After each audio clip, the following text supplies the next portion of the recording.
En definitiva, podemos decir que la inversión en la educación ha crecido a diferencia de otros tiempos. Instituciones educativas que se construyen, que se inauguran, instituciones que muchas veces no tienen nada que envidiar a otros, inclusive en ciudades más importantes. En Ayacucho estamos próximos a contar con colegios emblemáticos, modernos, como Mariscal Cáceres, San Ramón, y así vendrían otros. Sí, de acuerdo al reporte que tiene el gobierno regional, se ha incrementado considerablemente el presupuesto para inversión en infraestructura educativa a razón de un programa presupuestal que es el 091, que es incremento de acceso a la educación básica regular. Es cierto, la infraestructura es fundamental para cualquier educación. Sin embargo, ¿podríamos decir que es decisivo? Decisivas no pueden ser ninguna infraestructura educativa, pero sí crean condiciones de educabilidad y contribuyen a mejores aprendizajes. Consideramos que la infraestructura educativa es un componente, es dentro del tablero de lo que es la modernización educativa y una educación para lograr aprendizajes de calidad. Consideramos que una de las patas de la mesa del tablero es el componente infraestructura. Lo principal de la inversión en educación lo debemos hacer en obras de infraestructura. Debe estar pues allí donde se produce la mayor cantidad de aprendizajes, que desde la educación formal es en la escuela. Ahí hay que centralizar, focalizar escuelas y gestión de directores de estas instituciones educativas. Está el componente docente, ¿no?, en el cual es importante que el maestro pueda ser formado adecuadamente para que pueda responder a la realidad cultural, lingüística y social de los niños y niñas, ¿no?, y desarrollar estrategias metodológicas para poder lograr resultados óptimos. Otro de los puntos es, lógicamente, todo el trabajo que se tiene que desarrollarse con la comunidad y con las familias. Un tercer punto, lógicamente, está todo el tema de la infraestructura y materiales educativos. Es mejorar infraestructura, mejorar el tema de materiales y equipamiento, desempeño docente y la gestión escolar. Es más, ¿podríamos tener infraestructura moderna en todas las instituciones educativas? Es difícil en la medida de que para poder implementar un plan de mejoramiento de la infraestructura educativa a nivel regional necesitamos contar con indicadores sobre las instituciones educativas, cuáles son las condiciones de las instituciones educativas, y eso lo ha realizado el Ministerio de Educación a través del Censo de Infraestructura Educativa que se realiza entre los meses de octubre y noviembre, y que todavía a la fecha el Ministerio no nos reporta una estadística oficial de cuál es la situación real y demandas y necesidades de infraestructura educativa a nivel regional. No cabe duda, nuestra educación no es la mejor. Si el Perú está ubicado en lugares postergados, la educación ayacuchana es igual, puesto 23 en comprensión lectora y puesto 25 en matemáticas. ¿Dónde tiene que estar lo principal de la inversión? Los recursos, que siempre son limitados. Tiene que ir allí donde la necesidad y el requerimiento es más urgente, pero eso no está ocurriendo. Las inversiones tienen que priorizarse definitivamente en el desarrollo de las capacidades humanas, ¿no? Las capacidades humanas, el trabajo docente, tiene que haber una buena priorización ahí. ¿Dónde se debe priorizar la inversión en infraestructura educativa? Principalmente es en la zona rural. Un sector importante y fundamental son los maestros. Sin maestros no hay educación. La mano de un maestro siempre tiene un buen resultado. Nuestros maestros están a la altura de las necesidades y los tiempos actuales. Hay maestros que necesitan actualización. Hay maestros que necesitan acompañamiento. Hay maestros que necesitan especialización. Pocos maestros no necesitan nada y se están desempeñando bien. Esa identificación de maestros no se ha hecho. El maestro ha sido postergado no solamente por el gobierno de turno, sino por los gobiernos de turno, y los ha conllevado a una pauperización económica, social, cultural, profesional, que viene todavía de la década del 70. En la época del 68, 69, los maestros tenían un nivel adquisitivo superior a su canasta básica familiar, o sea, un promedio de, si hablamos en términos comparativos del salario que tiene, un maestro en aquel entonces ganaba un promedio de 4.000, 5.000 soles. Ahora la canasta básica familiar para que un maestro que tenga 2, 3 hijos es un promedio de 2.500 a 3.000 soles, y la realidad es el tema remunerativo. ¿Va a haber cambio cuando haya aumento de sueldo a los docentes? Tenemos varios tipos de maestros, ¿no? tenemos maestros bastante comprometidos con la educación de sus niños, ¿no? Como también hay maestros que no son comprometidos. O sea, como en toda profesión, siempre hay todo tipo de profesionales. Los niños de hoy, además de los juegos normales, están con el internet, los celulares. ¿Se trata únicamente de maestros capacitados? ¿Hay voluntad para ser capacitados? Ellos tienen voluntad, yo creo, pero no todos, por supuesto, ¿no?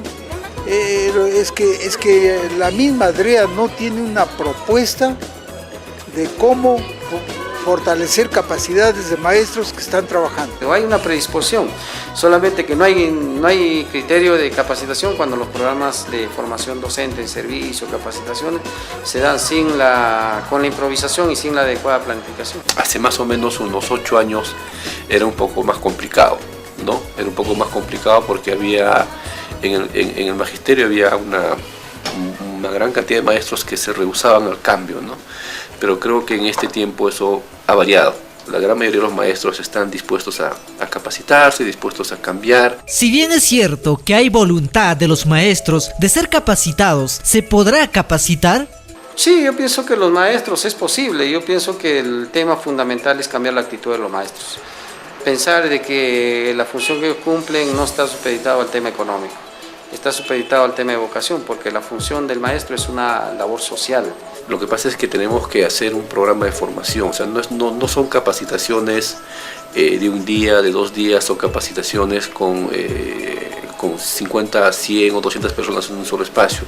Se tiene que primero tiene que elaborarse un sistema de formación docente en la región, el cual pueda tener 2 patas, ¿no?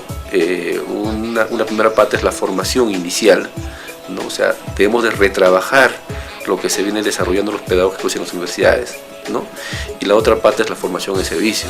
Un plan de emergencia educativa para el 2014 tiene que tener políticas de reivindicación y reconocimiento y de formación de maestros en servicio. Si la calidad educativa está en los maestros, tampoco es todo. El maestro requiere de herramientas, materiales didácticos, currícula educativa adecuada. ¿Los tenemos? ¿Los disponemos? ¿Nuestra educación está de acuerdo a las necesidades y las posibilidades de desarrollo en general? Tiene varios elementos. En primer lugar, tiene que ser pertinente. Tiene que desarrollar el enfoque intercultural bilingüe. Tenemos problemas porque esta es una propuesta que el Ministerio recién ha sacado y nosotros la estamos haciendo nuestra.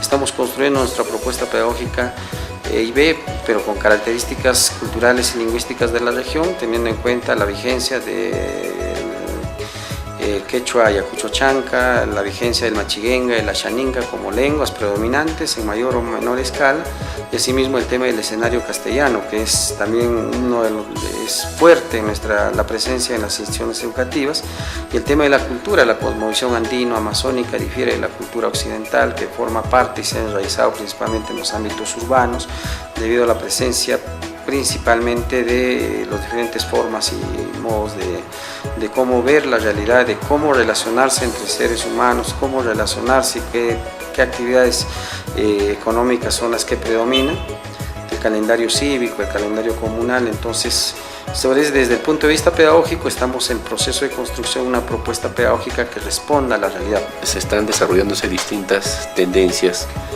a nivel nacional y también a nivel regional y a nivel mundial para poder acercar la educación más hacia la demanda de las comunidades, ¿no? Y hacia la realidad social, cultural y lingüística de los estudiantes. Y si esta realidad los observamos en las áreas urbanas, ¿cuál es la realidad en el campo? ¿Cuánto los niños aprovechan más? ¿Cuánto los maestros tienen mayor formación y compromiso para una educación rural? Lo paradójico de nuestros tiempos es que ahora la escuela se cierra o disminuyen sus alumnos en ámbitos rurales. Existe mucho compromiso porque hemos, a través de la visita que hemos encontrado, los maestros que a pesar de no tener condiciones, de tener, por ejemplo, ambientes que tienen poca iluminación, ambientes que están deteriorados, que están a punto de colapsar, hacen el esfuerzo, inclusive hasta arriesgan su vida para que puedan los estudiantes tener la educación a diario. Hay mucho compromiso de muchos maestros, pero también lamentablemente tenemos maestros de miércoles y de jueves que denigran la función docente, pero felizmente es un grupo reducido. No solamente tiene que verlo como maestro, ¿no? el maestro también es persona, el maestro también es padre de familia, y es por eso que a veces los maestros también tienen esa necesidad de viajar permanentemente a la ciudad para poder estar con su familia. El tema creo que es que tiene que haber un diálogo entre maestros y comunidad, ¿no? Para que ellos se pongan de acuerdo y los maestros tengan una mayor presencia en la escuela, una mayor presencia en la comunidad, un mayor diálogo con la comunidad, porque es necesario que el maestro se relacione con la comunidad, pero también tenga derecho de viajar cada cierto tiempo a la ciudad para poder ver a su familia, ¿no? Para el común de los ciudadanos, nuestra educación no es la educación que se espera. Existe en la generalidad de los casos decepciones hacia la educación que reciben nuestros niños. Yo lo veo de repente un poquito de avance, pero no mucho, pero en cuanto a los estudiantes falta el apoyo generalmente de los padres de familia. Bueno, la educación está sufriendo cambios en nuestro país en vista de que existen nuevas leyes como es la reforma. Sí, pero más o menos. Yo veo más interés en la persona, ¿no? Pero no de los padres. A veces los padres solamente aportamos económicamente y otros de repente apoyos, pero más depende de ellos, pues. Sin embargo, la buena educación tampoco es solo el resultado de los maestros. La escuela, una importante contribución, está en las manos de los padres de familia. ¿Estos responden o saben responder a los retos actuales? El tema de los padres de familia es un talón de Aquiles, es un problema en la medida de que la gran mayoría de los padres no se involucran con el tema de la supervisión, la ayuda a los estudiantes para que logren sus aprendizajes. Los padres de familia en general contribuyen poco. En la medida que los padres de familia están con sus hijos, los hijos aprenden más. El compromiso de los padres de familia que estén involucrados en la educación de los hijos. En la educación inicial, los padres están cerca de los hijos, entonces hay buenos resultados. Juegan un rol muy importante en la educación de sus hijos, ¿no? La educación viene, digamos, también de la casa, o sea, no solamente es dejarlo en la escuela y que el maestro se encargue, ¿no? Tiene que haber un diálogo permanente entre padre de familia y escuela. El padre tiene que participar activamente también en las distintas acciones, actividades que desarrolle la escuela, pero que vayan más allá de solamente participar en actividades como son faenas o aportes de dinero, sino también participar activamente en, digamos, acciones que tengan que ver con el proceso más pedagógico, ¿no? Las asociaciones de los padres de familia, por ejemplo, juegan un papel muy importante en la educación de sus hijos. Hay mucho por hacer porque muchos padres no entienden de que el tema educativo pasa también por la formación de la casa. El niño reproduce sus comportamientos sociales, su cultura, su respeto, sus valores a partir de lo que viene en la casa.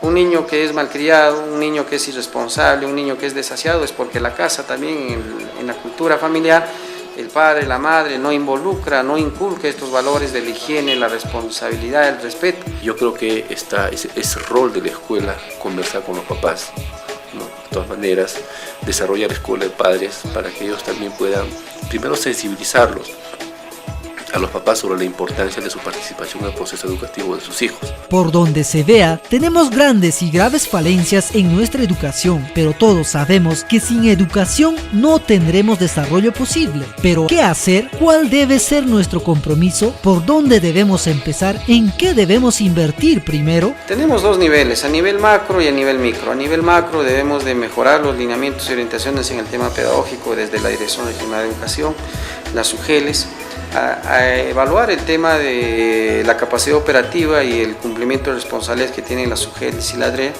Asimismo, implementar políticas a partir de los indicadores que tenemos que permitan redundar y reducir las brechas en acceso, brechas en calidad de aprendizaje, brechas en culminación oportuna de los estudiantes, que son mandatos que tiene el Plan de Desarrollo Concertado 2013-2021 del Gobierno Regional.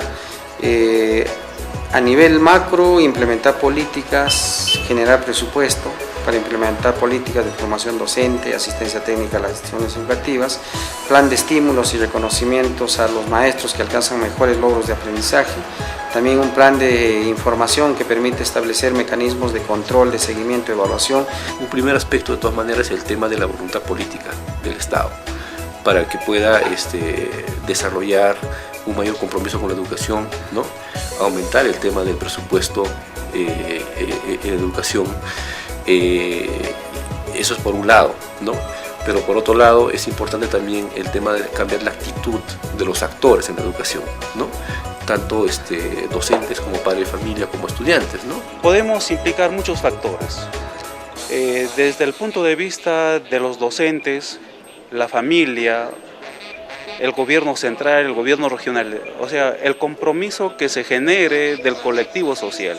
La educación nunca va a mejorar desde la misma educación. Una educación que nos compromete por igual a todos, también a los propios niños y jóvenes. Jóvenes que finalmente pueden terminar todos los niveles educativos. Pero ¿a dónde irán? Decenas de academias que les ofrece todo. No porque ofertan calidad, sino sobre todo tratan de rentabilizar la ocasión. Ofrece pues un servicio de primera a todos los jóvenes ayacuchanos. Una educación que tiene que cambiar, que tiene que abordarse desde una responsabilidad de todos. Una educación que requiere compromisos y también decisiones a todo nivel. Decisiones desde las autoridades, los maestros, los líderes sociales, los padres de familia, los propios niños y jóvenes. Sí podemos hacer una educación diferente. Esa educación diferente está, sin embargo, en manos de todos.